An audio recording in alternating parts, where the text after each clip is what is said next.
तुमचं स्वागत आहे माझ्या यूट्यूब चॅनल इलर्न आय टी मध्ये।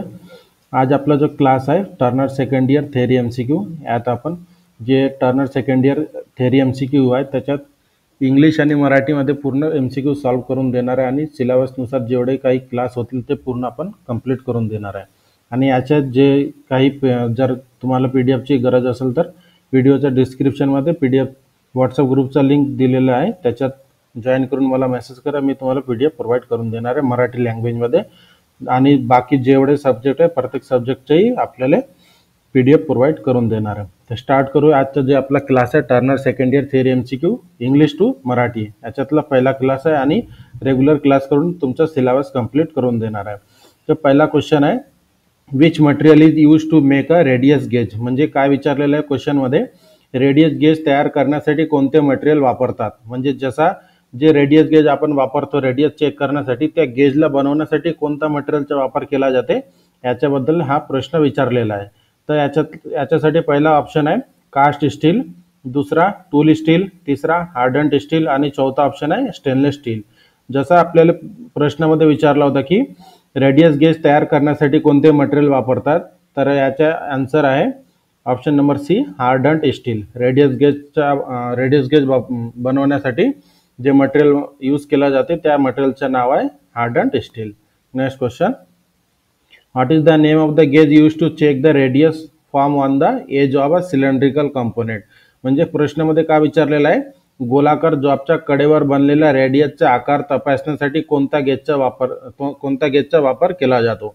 म्हणजे समजा एखादी जॉब आपण तयार केलेला आहे रेडियस जॉब आणि त्याच्या कडेवर आपण रेडियस बनवलेला एक्सटर्नल असो किंवा इंटरनल, त्या रेडियसला चेक करण्यासाठी कोणत्या गेजेसचा वापर केला जाते हा प्रश्न विचारलेला आहे। याच्यासाठी पहिला ऑप्शन आहे रेडियस गेज, दुसरा फिलट गेज, तिसरा प्लग गेज आणि चौथा ऑप्शन आहे फिलर गेज। जसा आपल्याला प्रश्नामध्ये विचारला होता की रेडियस कोणता जॉबचा जर आपल्याला रेडियस चेक करायचा आहे तर रेडियस चेक करण्यासाठी कोणता गेजचा वापर केला जाते, हा तर डायरेक्ट सिंपल प्रश्न आहे आणि ऑप्शन मध्ये जे रेडियस दिलेला आहे तेच याचा आन्सर आहे, जसा option number A radius gauge. Radius check करण्यासाठी रेडियस गेजचाच वापर केला जातो, एक्सटर्नल असो किंवा internal. Next question, what is the name of the part mark X in plunger type dial test indicator. प्रश्नामध्ये काय विचारलंय, plunger type dial test indicator मध्ये एक्स ने दर्शवलेल्या भागाचे नाव काय आहे। जसं आपल्याला ज्या डायग्राम मध्ये दाखवलेलं आहे plunger type dial test indicator आहे, याच्यावर जे एक्सच्या सहाय्याने ज्या पार्टला दाखवलेलं आहे या पार्टचं नाव आपल्याला ओळखायचं आहे। तर याच्यासाठी ऑप्शन पहिला आहे बेजल, दुसरा एनव्हिल, तिसरा स्टीम आणि चौथा आहे प्लंजर। जसं आपल्याला प्रश्नामध्ये विचारला होता का डायग्राम मध्ये दाखवलेला plunger type dial test indicator मध्ये जे एक्सच्या स्वरूपात जे पार्ट दाखवलेला आहे त्या पार्टचे नाव काय आहे, तर याचा आन्सर आहे option number C stem. Next question, what is the name of the part mark X in plunger type dial test indicator.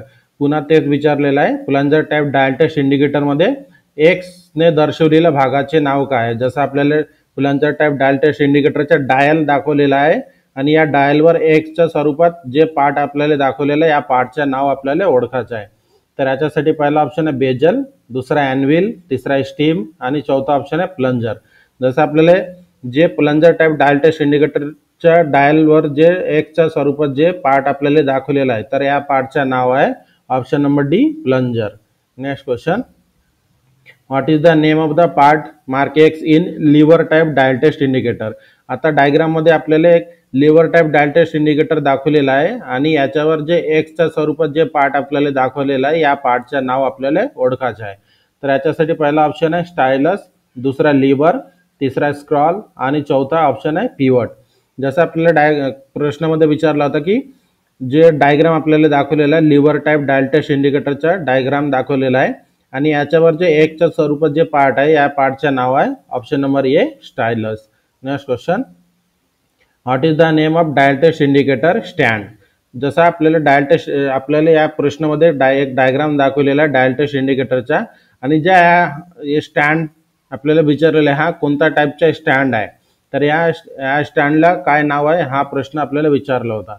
याच्यासाठी पहिला ऑप्शन आहे magnetic stand with universal clamp, म्हणजे युनिव्हर्सल क्लॅम्प असलेला मॅग्नेटिक स्टँड। दुसरा option आहे magnetic stand with flexible post, म्हणजे flexible post असलेला magnetic stand. तिसरा ऑप्शन आहे general purpose stand with cast iron base, म्हणजे कास्ट आयरन बेस असलेला जनरल पर्पज स्टँड. आणि चौथा ऑप्शन आहे ऑर्डिनरी स्टँड, म्हणजे साधा स्टँड. जसं आपल्याला प्रश्नामध्ये विचारला होता की आकृतीत डायल टेस्ट इंडिकेटरचे स्टँडचे नाव काय आहे, तर याचा आन्सर आहे option number A magnetic stand with universal clamp, म्हणजे युनिव्हर्सल क्लॅम्प असलेला magnetic stand.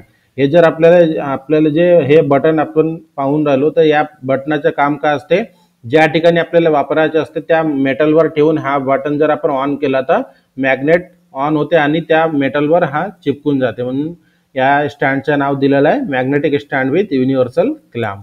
Next question, what is the types of jig. Diagram मध्ये आपल्याला एक जिगचा डायग्राम दाखवलेला आहे आणि हा कोणता टाइपचा जिग आहे हे आपल्याला ओळखायचा आहे. तर याच्यासाठी पहिला ऑप्शन आहे प्लेट जिग, दुसरा बॉक्स जिग, तिसरा टेबल जिग आणि चौथा ऑप्शन आहे पोस्ट जिग. जसं आपल्याला प्रश्नामध्ये का विचारलं होतं का आकृतीत जिगचा प्रकार कोणता आहे, म्हणजे आकृतीत दाखवलेला जिग जे आहे हा कोणता टाइपचा जिग आहे. जसं जिग आणि फिक्सरचे खूप सारे प्रकार आहे, त्याच्यातला हा कोणता टाइपचा प्रकार आहे हा विचारला होता प्रश्नामध्ये. तर याचा आन्सर आहे ऑप्शन नंबर बी बॉक्स जिग. जे आपल्याला दाखवून राहिलं की डायग्राम मध्ये जे जिग आहे तर या जिगचं नाव आहे box jig. Next question, what is the name of jig. स्क्रीनवर आपल्याला एक जिगचा टाइप्स दाखवलेला आहे जिग मधला, तर या जिगचं नाव काय आहे हे आपल्याला ओळखायचं आहे. त्याच्यासाठी पहिला ऑप्शन आहे प्लेट जिग, दुसरा चॅनल जिग, तिसरा ट्रुनियन जिग आणि चौथा ऑप्शन आहे सँडविच जिग. जसं आपल्याला प्रश्नामध्ये विचारलं होतं का ज्या डायग्राम मध्ये दाखवलेला आहे जे जिग आहे या जिगचं नाव काय आहे, तर या जिगचं नाव आहे option number C trunnion jig. Next question, what is the types of jig. आकृतीत जिग कोणत्या प्रकारचा आहे. जसं आकृतीमध्ये जे जिग दाखवलेला आहे हा कोणत्या प्रकारचा जिग आहे हे आपल्याला ओळखायचं आहे. तर याच्यासाठी पहिला ऑप्शन आहे चॅनल जिग, दुसरा प्लेट जिग, तिसरा पोस्ट जिग आणि चौथा ऑप्शन आहे सँडविच जिग. जसा प्रश्नामध्ये विचारला होता का आकृतीत जिग कोणत्या प्रकारचे आहे, तर आकृतीत दाखवलेला जिग जे आहे हा प्लेट टाइप जिग आहे. Next question, what is the name of device. स्क्रीनवर आपल्याला एक आकृती दाखवलेला आहे, तर या आकृतीतील साधनाचे नाव काय, म्हणजे हे जे दाखवलेलं आहे आपल्याला एक टूल्स दाखवलेलं आहे इक्विपमेंट, तर याचं नाव काय आहे हे आपल्याला ओळखायचं आहे. तर याच्यासाठी पहिला ऑप्शन आहे जिग, दुसरा व्हाईस, तिसरा टेबल आणि चौथा ऑप्शन आहे मिलिंग फिक्चर. जसं ही स्क्रीनवर जे डायग्राम आपल्याला दाखवलेला आहे तर या इक्विपमेंटचं नाव आहे option number D milling fixture. म्हणजे मिलिंग मशीनवर जर आपल्याला काम करायचं आहे तर या मिलिंग फिक्चरच्या सहाय्याने जॉबला क्लॅम्प केला जातो, त्यानंतर त्याच्यावर जे काही प्रोसेस आपल्याला करायचे असते ते प्रोसेस केला जाते, पण क्लॅम्प करण्यासाठी या मिलिंग फिक्चरचा वापर केला जातो. Next question, what is the name of the device used for holding unsymmetrical job. म्हणजे जे प्रश्नामध्ये काय विचारलं आहे आकृतीतील असिमित आकारच्या जॉबला पकडणाऱ्या साधनाचे नाव काय आहे. म्हणजे जे डायग्राम आपल्याला दाखवलेला आहे जे नॉर्मल जॉब असते जसा राऊंड जॉब, स्क्वेअर, हेक्सागोनल, या नॉर्मल जॉब पकडण्यासाठी जे वापरले जाते ते त्याच्याबद्दल नाही. असिमित आकार म्हणजे जे नॉर्मल आकारामध्ये येत नाही अशा प्रकारचे जे जॉब आहे यांना होल्ड करण्यासाठी यांना पकडण्यासाठी जे साधन आपल्याला दाखवलेलं डायग्राम मध्ये ह्या साधनाचं नाव काय आहे हे प्रश्नामध्ये विचारलेलं आहे. तर याच्यासाठी पहिला ऑप्शन आहे फेस प्लेट, दुसरा 4 जा चक, तिसरा ऑप्शन आहे 3 जा चक आणि चौथा ऑप्शन आहे ड्रायव्हिंग प्लेट. जसं आपण पाहून राहिलो डायग्राम मध्ये जसं जॉबला पकडलेलं आहे, तर ह्या प्रश्नामध्ये जे विचारलेलं आहे की या जॉबला पकडण्यासाठी जे साधनाचा वापर केलेला आहे या साधनाचे नाव काय आहे, तर याचे नाव आहे ऑप्शन नंबर ए फेस प्लेट. फेस प्लेटचा कार्य काय असते, जे अनियमित आकारचे जे जॉब असते त्याला होल्ड करण्यासाठी फेस प्लेट आणि सोबत अँगल प्लेटचा वापर करून लेथ मशीनवर फिट केला जातो. Next question, what is the device used in lathe मशीनवर वापरले जाणारे साधन कोणते. जसं हे जे डायग्राम आपल्याला आपण पाहून राहिलो हे लेथ मशीनवर वापरणारे साधन आहे, तर या साधनाचं नाव काय हे प्रश्नामध्ये विचारलेलं आहे. तर याच्यासाठी पहिला ऑप्शन आहे जिग, दुसरा चक, तिसरा फेस प्लेट आणि चौथा ऑप्शन आहे टर्निंग फिक्चर. जसं प्रश्नामध्ये काय विचारला होता का लेथ मशीनवर वापरले जाणारे साधन कोणते जे डायग्राम मध्ये आपल्याला दाखवलेलं आहे, तर या साधनाचं नाव आहे option number D trunnion turning fixture. म्हणजे जे जॉब आहे हे जॉब आपल्याला हे आपण जॉब एक पाहून राहिलो याला होल्ड करण्यासाठी टर्निंग फिक्चरचा वापर करून जॉबला होल्ड केलेला आहे आणि याच्यानंतर यावर जे काही टर्निंग प्रोसेस असते ते प्रोसेस केला जातो. Next question, which cutting tool have highest cutting efficiency?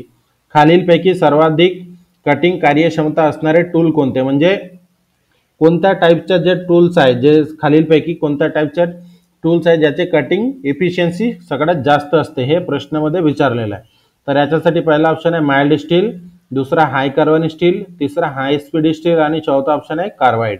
जसा प्रश्नामध्ये काय विचारला होता, खालीलपैकी सर्वाधिक कटिंग कार्यक्षमता असणारे टूल कोणते, म्हणजे कटिंग करण्याची क्षमता कोणत्या टूलमध्ये सगळ्यात जास्त असते हे प्रश्नामध्ये विचारले होते. तर याचा जो आन्सर आहे ऑप्शन नंबर डी कार्बाइड. हे जे बाकीचे तीन ऑप्शन आहे, या तिन्ही ऑप्शनपेक्षा सगळ्यात जास्त कार्यक्षमता कोणत्या टूलमध्ये असते? कार्बाइड मटेरियलमध्ये सगळ्यात जास्त कार्यक्षमता असते. Next question, which is the cheapest tool material? खालीलपैकी सर्वात स्वस्त टूल मटेरियल कोणते आहे? जसं जे चार मटेरियल दाखवलेलं आहे ऑप्शनमध्ये, या चार जे मटेरियल आहे या मटेरियलमध्ये सगळ्यात स्वस्त मटेरियल कोणतं आहे हे प्रश्नामध्ये विचारलेलं आहे. तर याच्यासाठी पहिला ऑप्शन आहे हाय कार्बन स्टील, दुसरा हाय स्पीड स्टील, तिसरा हा कार्बाइड आणि चौथा ऑप्शन आहे डायमंड.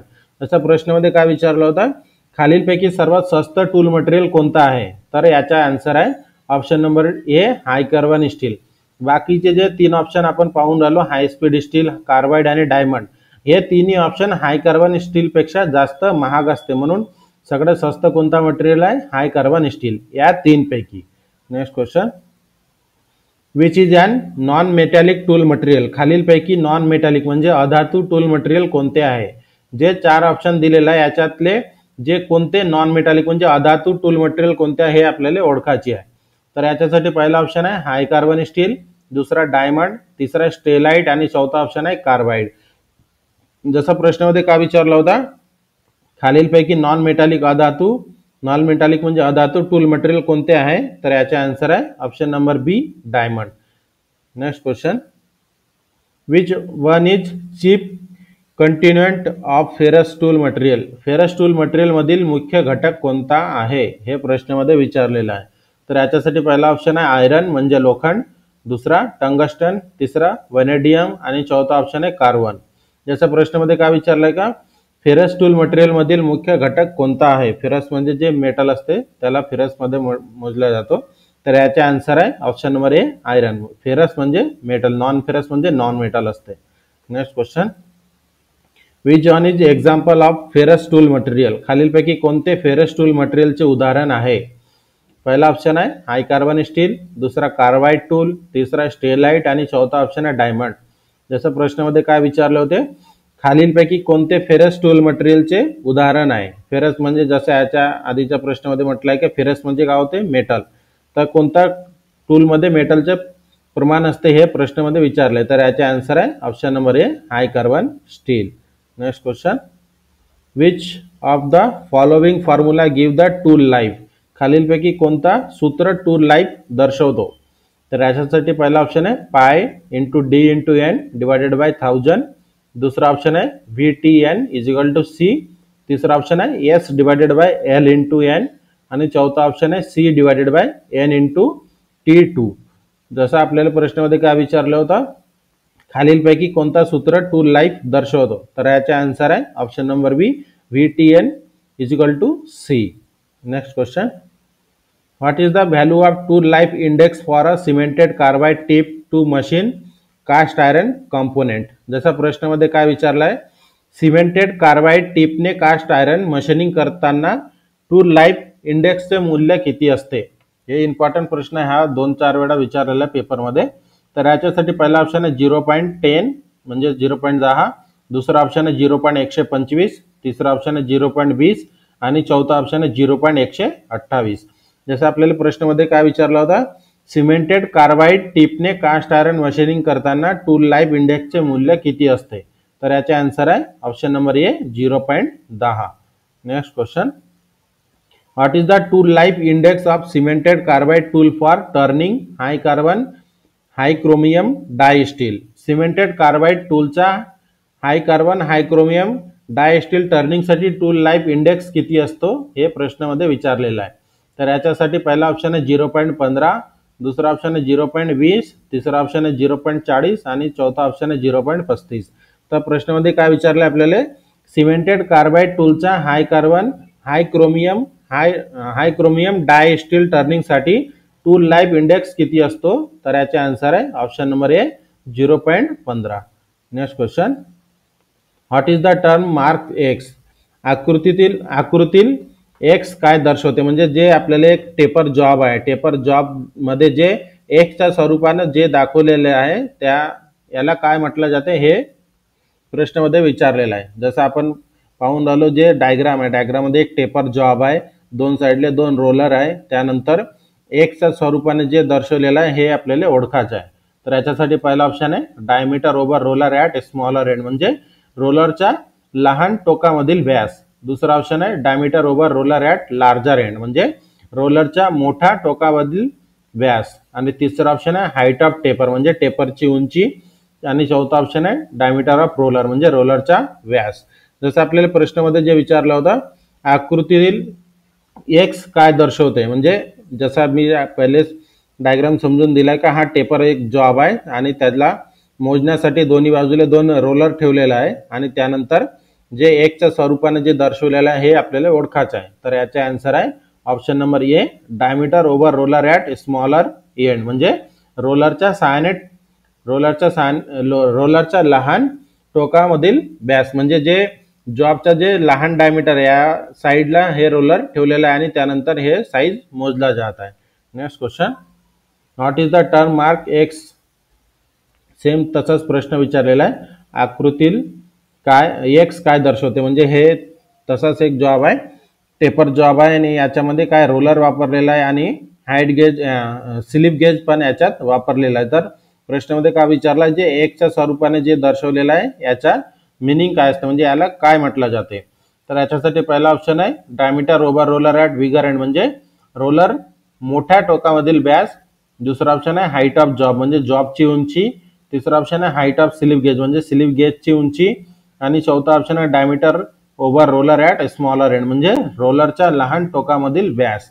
जसं आपल्याला प्रश्नामध्ये विचारला होता, एक्सच्या स्वरूपाने जे दर्शवलेलं आहे याला काय म्हटलं जाते?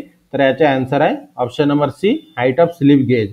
हे जे आपल्याला स्टेप बाय स्टेप दाखवलेलं आहे हे स्लिप गेज एकावर एक ठेवलेला आहे आणि त्यानंतर त्याच्यावरती रोलर ठेवलेला आहे. तर आपल्याला एक्सच्या स्वरूपाने काय दर्शवलेलं, फक्त स्लिप गेजच्या एका बाजूनं दुसऱ्या बाजूपर्यंतची उंची दाखवलेलं आहे, म्हणून याचे आन्सर आहे हाईट ऑफ स्लिप गेज, म्हणजे स्लिप गेजची उंची. Next question, what is the term mark x? Same diagram आहे, फक्त याच्यामध्ये एक्स बदललेला आहे. एक्स म्हणजे जे डायग्राम सेम आहे, फक्त याच्या आधीच्या प्रश्नामध्ये जसं स्लिप गेजचा हाईट विचारला होता आणि याच्यामध्ये काय विचारलेलं, जे दोन रोलर आता वरच्या बाजूला आहे आणि त्या दोन रोलरच्या आउटर डायमीटरमध्ये एक्सच्या स्वरूपाने दाखवलेलं आहे आणि याला काय म्हटलं जातं टेक्निकलमध्ये हे आपल्याला विचारलेलं आहे. तर याच्यासाठी पहिला ऑप्शन आहे diameter over roller at smaller end, म्हणजे रोलरच्या लहान टोकामधील व्यास. दुसरा ऑप्शन आहे diameter over roller at bigger end, म्हणजे रोलरच्या मोठ्या टोकामधील व्यास. तिसरा ऑप्शन आहे हाईट ऑफ स्लिप गेज, म्हणजे स्लिप गेजची उंची. आणि चौथा ऑप्शन आहे हाईट ऑफ द जॉब, म्हणजे जॉबची उंची.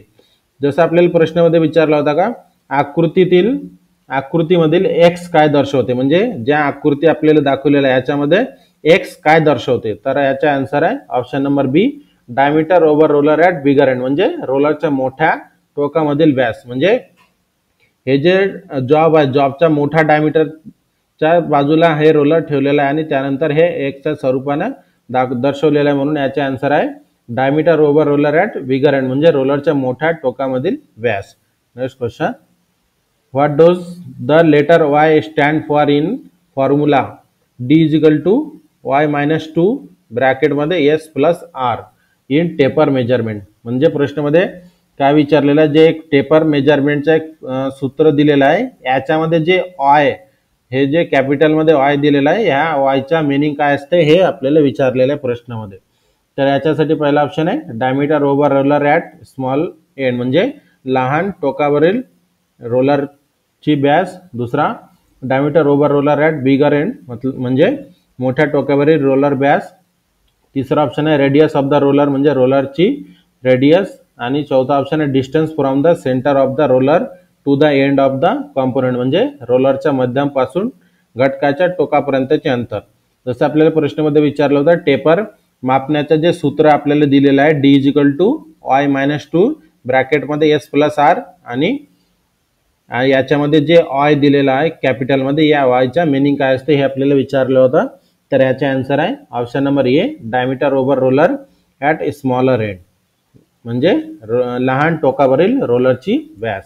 Next question, what does the letter S stand for in a equation D is equal to Y minus 2 ब्रॅकेटमध्ये S plus R in taper measurement म्हणजे टेपर मेजरमेंटमध्ये जे सूत्र दिलेलं आहे आपल्याकडे D is equal to Y minus 2 ब्रॅकेटमध्ये S plus R याच्यातलं जे एस आहे या एसचा मिनिंग आपल्याला विचारलेला आहे. एस म्हणजे काय? तर याच्यासाठी पहिला ऑप्शन आहे diameter over the roller at large end म्हणजे मोठ्या टोकावरील रोलर व्यास. दुसरा ऑप्शन आहे diameter over the roller at smaller end म्हणजे लहान टोकावरील रोलरची व्यास. तिसरा ऑप्शन आहे रेडियस ऑफ द रोलर म्हणजे रोलरची त्रिज्या. चौथा ऑप्शन आहे distance from the centre of the roller to the end of the component म्हणजे रोलरच्या मध्यमपासून घटकाच्या टोकापर्यंतचे अंतर. जसं आपल्याला प्रश्नामध्ये जे ऑप्शन फॉर्म्युला दिला होता टेपर मापण्याचा जे फॉर्म्युला म्हणजे सूत्र दिलेला होता D is equal to Y minus 2 ब्रॅकेटमध्ये एस प्लस आर आणि या फॉर्म्युलामधलं जे एस आहे या एस म्हणजे काय हे आपल्याला विचारलं होतं. तर याचा आन्सर आहे option number D distance from the centre of the roller to the end of the component म्हणजे रोलरच्या मध्यमपासून घटकाच्या टोकापर्यंतचे अंतर. Next question, how many precision roller are required for measuring the angle of taper component taper घटकाचा कोन मोजण्यासाठी किती प्रिसिशन रोलर आवश्यक असते हे आपल्याला प्रश्नामध्ये विचारलेलं आहे. म्हणजे जर आपल्याला रोलरचा कोणताही साईज आपल्याला जर चेक करायचं असं आहे किंवा जर आपल्याला अँगल चेक करायचा आहे रोलरच्या सहाय्याने टेपर जॉबचा तर त्यासाठी किती रोलरचा वापर केला जातो हे आपल्याला प्रश्नामध्ये विचारलेलं आहे. तर याच्यासाठी पहिला ऑप्शन आहे 1 रोलर, दुसरा 2 रोलर, तिसरा 3 रोलर आणि चौथा ऑप्शन आहे 4 रोलर. असा प्रश्नामध्ये काय विचारलं होतं टेपर घटकाचा म्हणजे टेपर जॉबच्या कोन मोजण्यासाठी टेपर जॉबच्या अँगल मोजण्यासाठी किती प्रिसिशन रोलरची आवश्यकता असते. तर याचा आन्सर आहे ऑप्शन नंबर बी 2. याच्या आधीच्या 3-4 प्रश्नामध्ये दाखवलेला आहे टेपर जॉब असते आणि त्याच्या बाजूला दोन रोलर असते. तर टेपर जॉबचा कोन आहे म्हणजे अँगल मोजण्यासाठी किती रोलरचा वापर केला जातो 2 रोलरचा. Next question, what is the recommended cutting speed for turning mild steel using high speed cutting tool. Mild steel टर्निंगसाठी हाय स्पीड स्टील टूलने कोणती कापण्याची वेग सुचवलेली आहे. म्हणजे हे प्रश्नामध्ये काय विचारलं आहे what is the recommended cutting speed for turning mild steel using high speed steel cutting tool. High speed steel tool cutting टूलच्या सहाय्याने जर आपल्याला माइल्ड स्टीलची टर्निंग करायचं आहे तर माइल्ड स्टीलची टर्निंग करत असताना हाय स्पीड स्टील टूलचा कटिंग स्पीड किती असते स्टँडर्ड हे आपल्याला प्रश्नामध्ये विचारलेलं आहे. तर याच्यासाठी पहिला ऑप्शन आहे 25 ते 40 मीटर पर मिनिट, दुसरा ऑप्शन आहे 35 ते 70 मीटर पर मिनिट, तिसरा ऑप्शन आहे 40 ते 70 मीटर पर मिनिट आणि चौथा ऑप्शन आहे 35 ते 50 मीटर पर मिनिट. जसं आपल्याला प्रश्नामध्ये विचारला होता माइल्ड स्टीलची टर्निंग हाय स्पीड स्टील टूलने करण्यासाठी कटिंग स्पीड किती असते. तर याचे आन्सर आहे ऑप्शन नंबर डी 35 ते 50 metre per minute. Next question, what is the recommended feed rate for turning cast iron using high speed steel tool. High speed steel टूलचा वापर करून आपल्याला जर कास्ट आयरन टर्निंग करायचं आहे तर टर्निंग करत असताना फीड रेट किती असते हे आपल्याला प्रश्नामध्ये विचारलेलं आहे. तर याच्यासाठी पहिला ऑप्शन आहे 0.08 ते 0.03 मिलीमीटर पर रेव्होल्यूशन, दुसरा ऑप्शन आहे 0.2 ते 1 mm पर रेव्होल्यूशन, तिसरा ऑप्शन आहे 0.2 ते 1.5 mm पर रेव्होल्यूशन आणि चौथा ऑप्शन आहे 0.15 ते 0.7 मिलीमीटर पर रेव्होल्यूशन. जसं आपल्या प्रश्नामध्ये विचारला होता ग्रे कास्ट आयरनचे टर्निंगसाठी हाय स्पीड स्टील टूलचे फीड रेट किती असते. तर याचे आन्सर आहे ऑप्शन नंबर डी 0.15 ते 0.7 millimetre per revolution. Next question, how the cutting speed is expressed. Cutting speed कोणत्या एककाने दाखवतात. म्हणजे नॉर्मली जर आपण प्रश्नामध्ये आलं जर सिंपल करतो म्हटलं तर कटिंग स्पीडचे युनिट काय असते हे प्रश्नामध्ये विचारलेलं आहे. तर याच्यासाठी पहिला ऑप्शन आहे फूट पर मिनिट, दुसरा ऑप्शन आहे मीटर पर सेकंड, तिसरा ऑप्शन आहे मीटर पर मिनिट आणि चौथा ऑप्शन आहे रेव्होल्यूशन पर मिनिट. म्हणजे जे प्रश्नामध्ये आपल्याला विचारलं होतं की कटिंग स्पीडची युनिट काय असते, तर याचे आन्सर आहे option number C, metre per minute. Next question, what is the length of the tool travel in one revolution if diameter work is D. जसा प्रश्नामध्ये काय विचारलाय, जर जॉबचा डायमीटर डी असेल तर एका फेऱ्यात कटिंग टूलने चाललेली अंतर किती असते. हे प्रश्न आपल्याला विचारलेला म्हणजे जे प्रश्न आहे याच्यात जे याचा आन्सर फॉर्म्युलामध्ये असते. तर याच्यासाठी पहिला फॉर्म्युला आहे 2 पाय आर, दुसरा फॉर्म्युला आहे पाय आर स्क्वेअर, तिसरा फॉर्म्युला आहे 2 पाय इंटू डी आणि चौथा ऑप्शन आहे 4 पाय आर स्क्वेअर. जसं आपल्याला प्रश्नामध्ये विचारला होता, जर जॉबचा डायमीटर डी असेल तर एका फेऱ्यात कटिंग टूलने चाललेली अंतर किती असेल, तर याचे आन्सर आहे option number C, 2 pi into D. Next question, what is the recommended cutting speed for aluminium using high speed steel tool. High speed steel टूलच्या सहाय्याने जर आपल्याला ॲल्युमिनियमची कटिंग करायचं आहे तर कटिंग स्पीड किती असते हे प्रश्नामध्ये विचारलेलं आहे. तर याच्यासाठी पहिला ऑप्शन आहे 70 मीटर पर मिनिट, दुसरा ऑप्शन आहे 50 मीटर पर मिनिट, तिसरा ऑप्शन आहे 35 मीटर पर मिनिट आणि चौथा ऑप्शन आहे 25 मीटर पर मिनिट. जसं आपल्याला प्रश्नामध्ये विचारला होता, हाय स्पीड स्टील टूलच्या सहाय्याने जर ॲल्युमिनियमची टर्निंग करायचं आहे तर टर्निंग करत असताना कटिंग स्पीड किती असते, तर याचे आन्सर आहे option number A, 70 metre per minute, 70 ते 100 metre per minute. Next question, how much percentage of cutting speed could be increase by using super high speed steel tool. Super high speed steel tools वापरताना कापण्याच्या गती किती टक्के वाढ होऊ शकते, गतीत किती टक्के वाढ होऊ शकते, हे आपल्याला प्रश्नामध्ये विचारलेलं आहे. जर सुपर हाय स्पीड स्टील टूलचा वापर करून जर आपल्याला कटिंग करायचं आहे तर गतीत किती टक्के वाढ होते हे आपल्याला प्रश्नामध्ये विचारलेलं आहे. तर याच्यासाठी पहिला ऑप्शन आहे 5 ते 10%, दुसरा ऑप्शन आहे 10 ते 15%, तिसरा ऑप्शन आहे 15 ते 20%, चौथा ऑप्शन आहे 20 ते 25%. जसं आपल्याला प्रश्नामध्ये विचारलेलं आहे, super high speed steel tools वापरताना कापण्याच्या गतीत किती टक्के वाढ होऊ शकते, तर याचे आन्सर आहे ऑप्शन नंबर सी, 15 ते 20%. Next question, which gauge is to be selected for checking the corner radius of the job.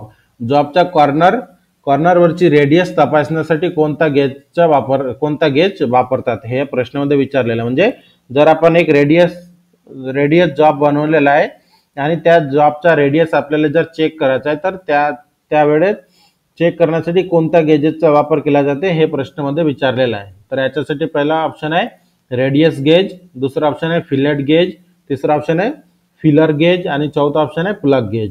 जसा प्रश्नामध्ये विचारला होता, जॉबच्या कॉर्नर रेडियस तपासण्यासाठी कोणता गेज वापरतात, तर याचे आन्सर आहे option number A, radius gauge. Radius check करण्यासाठी रेडियस गेजचाच वापर केला जातो, एक्सटर्नल असो किंवा इंटरनल रेडियस.